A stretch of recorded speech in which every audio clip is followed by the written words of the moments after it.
อยู่ซองข้างจะเห็นว่ามีดุลเดียงทั่วไปดุลเดียงทั่วไปที่แสดงคู่ค่าทั้งหมดเนาะที่มีแล้วก็ดุลเดียงรายรับรายจ่ายซึ่งปัจจุบันในเอิ้นว่าใบสังรวมรายรับและรายจ่ายเนาะแล้วก็ใบดุลเดียงหลังการสั่งรายงานผลงานเอกสารดุลเดียงที่เฮาซับมิตเนาะหรือว่าประกอบเขาในเอกสารประกอบในการยื่นผลสรุปบัญชีประจำปีจะมีตัวนี้เนาะดุลเดียงทั่วไปดุลเดียงอันสั่งใบสังรวมรายรับและรายจ่ายแล้วก็ใบดุลเดียงหลังการสั่งรายงานฉันมาเบิ่งหน้าตาแต่ละอันเนาะใบดุลเดียงทั่วไปนี่ถ้าเบิ่งจากฟอร์มนี่จะหมายความว่าจะดึงข้อมูลผังบัญชีเนาะบัญชีใหญ่นะแต่บัญชีหลักหนึ่งเอาหลักเจ็ดเนาะหลักหนึ่งเอาหลักเจ็ดเวลาเขาคลิกเข้ามาเบิ่งใบรายงานเราจะอย่างว่าเบิ่ง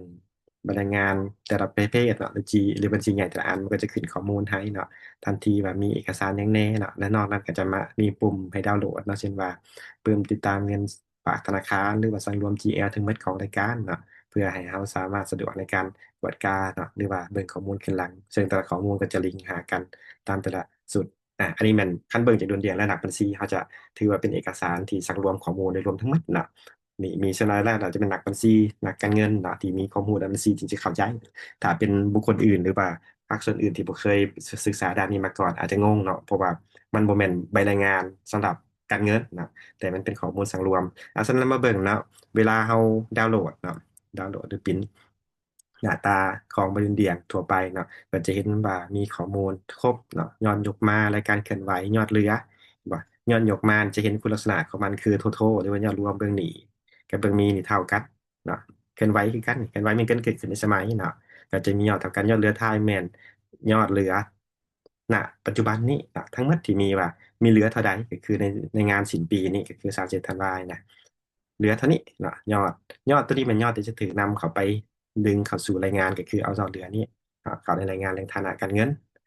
รวมทั้งตัวเรื่องอันรายงานผลงานก็จะเอายอดสุดท้ายนี่เนาะเป็นตัวที่นำใส่เข้าในการคิดรายเนาะเรื่องบทรายงานฉะนั้นที่ไปที่มามันก็จะเป็นภาพรวมคืออันนี้ใบเดี่ยงโตวต่อมาเนาะตัวที่หนึ่งนี่ก็คือตัวทั่วไปที่ว่าเขาใส่เนาะตัวที่สองเหมือนตัวมีรายงานเฉพาะคู่ค่าเนาะมีแสดงคู่ค่าเกิดขึ้น ซึ่งบางทีเนี่ยผังบัญชีตัวอย่างคู่ค่าเนาะผู้สนองอาจจะมีหลายเนาะมีหลายลูกค้าเนี่ยก็อาจจะมีหลายเนาะอาจจะเปิดย่อยหลายๆแต่ถ้าว่าเป็นคู่ค่าเนาะบางทีเขาจะมาเปิดผังคู่กับรหัสคู่ค่าเนี่ยอาจจะใส่เวลาพอสมควรเนาะซึ่งเวลามันดึงชวนว่าลูกค้ามีเป็นร้อยเป็นพันสำหรับ GL นะทีวีตัวนี้ก็จะยากหลายฉะนั้นจะอาจจะความยุ่งยากอาจารย์จึงมีการ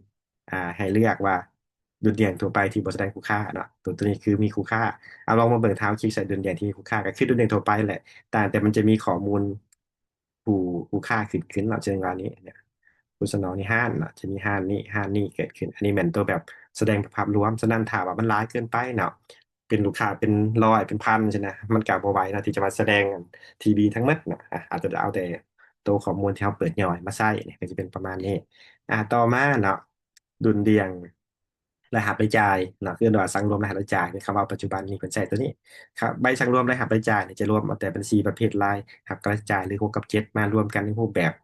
อ่าทำบัญชีเนาะแต่บ่เป็นแบบรายงานแต่หมายความว่าเขาจะเบิ่งรายจ่ายเนาะก่อนแล้วก็มาเรียนรายรับหลังจากนั้นนะก็มาเบิ่งพิดเดียงเนาะพิดเดียงอยู่ตรงนี้เนี่ยฐานติดบวกนี่แสดงว่าเป็นกำไรซึ่งพิดเดียงตัวนี้จะเท่ากับกำไรของสุทธิเนาะในบทรายงานถามว่าได้รับการกดการเงินปีร้อยแล้วเนาะซึ่งตัวที่จะดึงไปข่าวบทรายงานจะเป็นของยอดเหลือนี่เนาะของยอดเหลือนี่เพราะว่าบางทีรายจ่ายอาจจะมีการเพิ่มขึ้นเรื่องนี้หรือลดลงเบื้องมีการรายรับที่ลดลงเบื้อง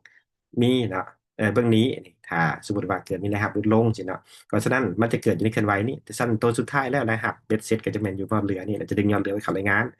คันสั้นจากเบิ่งจากรายงานนี่ตอนนี้มีกำไรอยู่1.5ล้านบาทเนาะอันนี้เป็นหน้าตาภาพรวมในโปรแกรมแล้วสำหรับเบิ่งเวลาเขาดาวน์โหลดเนาะข้อมูลเพื่อจะเห็นเป็นเข่าบทรายงานเนาะเข่าเล่มในการสับมิทเอกสารบทสรุปนะก็จะได้หน้าตาประมาณนี้เนาะแต่ก็เส้นงานบัญชีเวลาบัญชีบริการประมาณนี้อันนี้มันเป็นตัวอย่างเนาะอีกใบดุลเดี่ยงประเภทที่สองบัดนี้